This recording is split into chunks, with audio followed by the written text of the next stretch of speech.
She told me she needed a break, not a breakup, just space. 7 days to clear her head, to find herself. We'd been together for 3 years, living under the same roof for one. Things have been shaky lately, sure, but I never expected her to ask for time apart. I tried to keep my voice steady when I agreed. I even forced a smile, trying to show her I was okay with it. Inside, though, it felt like the ground had been ripped out from under me.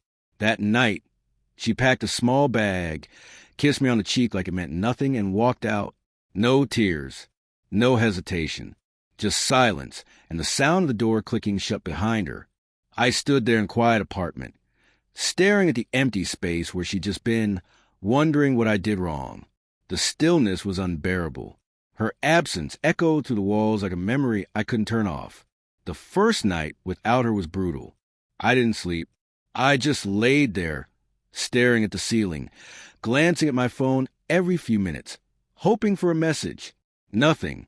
The silence stretched endlessly. By the second day, I forced myself into distraction.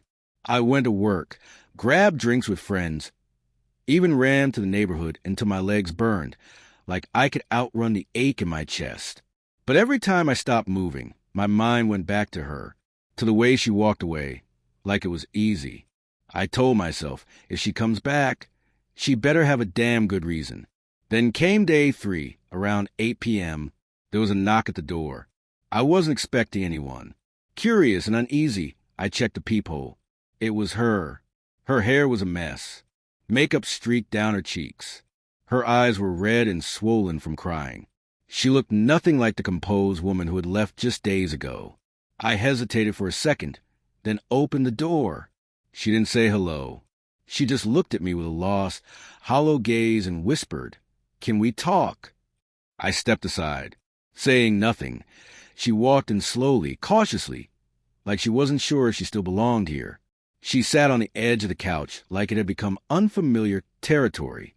I stood across from her, arms folded. "I thought you needed space," I said, voice flat controlled. "I did. Or at least I thought I did," she answered, her voice trembling. I wanted to feel free. To reset, I thought maybe I was missing out on something. I nodded once. Tight-lipped, waiting, she took a shaky breath. So I went out, met up with some friends. Tried to have fun. One of them introduced me to a guy. My stomach dropped.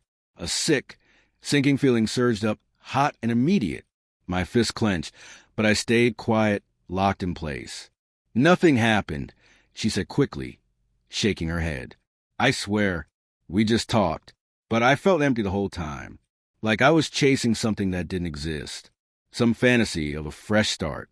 But all I could think about was you, about us. "You left me," I said, quieter now. The words landed somewhere between accusation and disbelief, like I was still trying to figure out if I'd imagined it all. That's when she broke. Full body sobs, the kind that shake your ribs. Her voice cracked between gasps. I was scared. I felt stuck, like our routine was closing in on me. I thought space would help me breathe again. But the silence, it was loud. I didn't expect to miss you like that. I didn't expect it to hurt. I wanted to yell, to throw her words back at her, to make her sit in the pain she caused. But I couldn't. I had loved her too much for too long. And now, watching her raw and unraveling, the anger inside me softened, lost its edge. I sat across from her, unsure what to say. Finally, I asked, "So what now?" "You just come back like nothing happened." "No," she said, shaking her head. "I know I hurt you. I know I don't deserve your forgiveness right away. But I had to come back. I had to say I was wrong. I want this, us, not just the good days or the exciting stuff. I want the ordinary, too.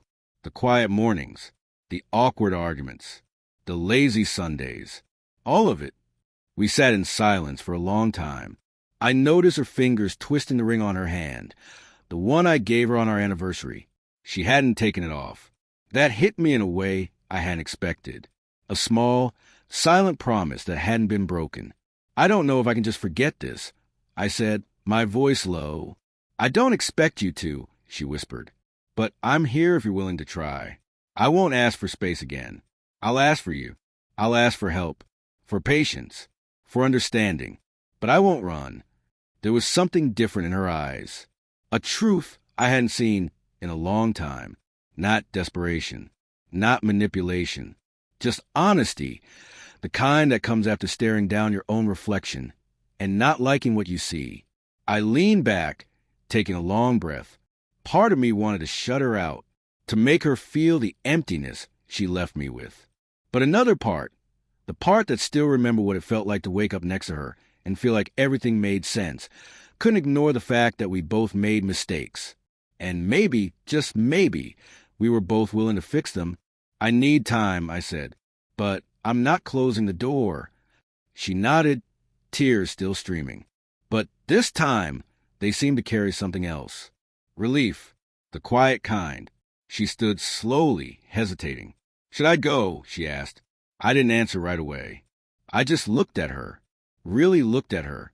Then I walked over, gently took her hand, and led her to the couch. We sat down, shoulder to shoulder, not speaking, not fixing everything, just sitting in the silence. And maybe that's where healing starts, not with a grand gesture or a sweeping apology, but in the quiet decision to stay when it would be easier to walk away.